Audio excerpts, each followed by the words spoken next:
Mi nombre es Benito Antonio Martínez Ocasio.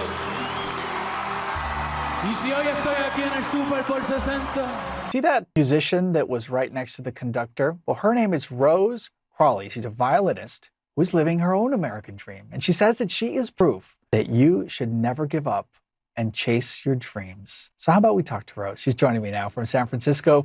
Rose, thank you so much for coming on to share your story. Thank you so much for having me. No, it's our pleasure. So shortly after Sunday's performance, I saw that you went online. You shared with the entire world that you were, in fact, the violinist, one of the violinists who performed alongside Bad Bunny, something that you said you had to keep a secret until game day. But you also shared what I thought was just an incredibly powerful reflection about your journey. We'll put it up for our viewers around the world. You wrote, part of it, from being abandoned as a baby at an orphanage in China to growing up in rural Alaska without running water, electricity, or internet, to now performing on the biggest stage in the world. I'm so emotional. So Rose, how did your journey lead you there, and what was going through your mind as you were performing? Thank you so much for this opportunity to share my journey. In that particular moment, the translation to English is, if you see me performing the Super Bowl, it's because I never gave up on myself or my dreams. And I resonate with that so deeply as a musician who just started building my career in San Francisco from scratch. I moved here knowing absolutely no one. And in the past 5 years, I've been able to make a living for myself in this beautiful city as a full-time performing musician.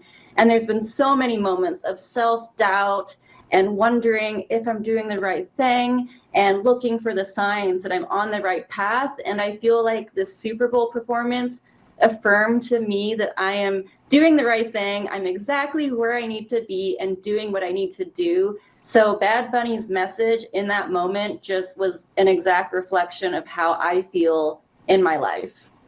You know, a lot has been said over the last 26 hours or so about the true significance of that halftime show. You touched on it just now.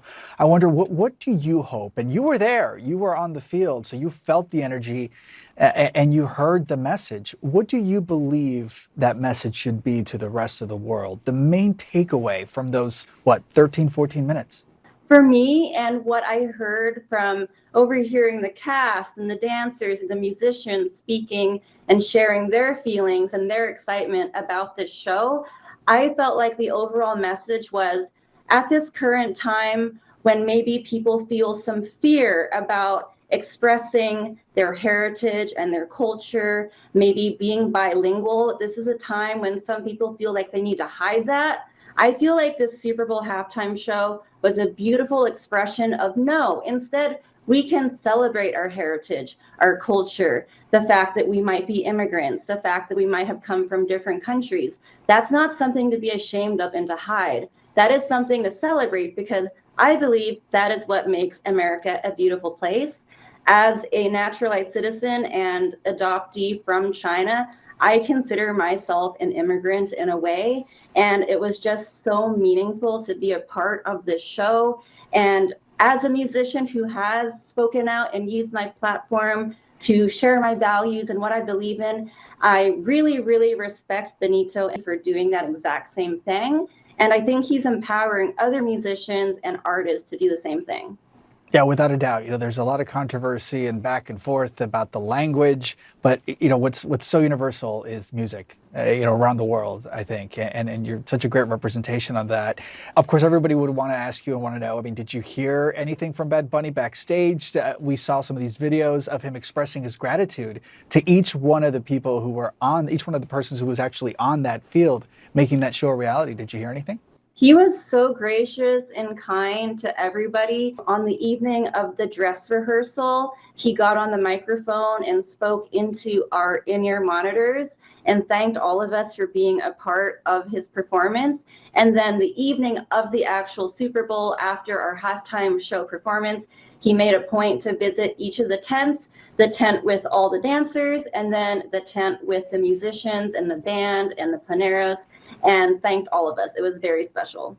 Well, I played back the entire performance just before going on air, and I saw you there. I think you were on camera, or at least in the shot, for some 30 seconds. Advertisers paid like $7 million for 30 seconds worth. So good for you, and the rest of the folks that were playing alongside you. Again, Rose, thank you so much for your time, for sharing your story.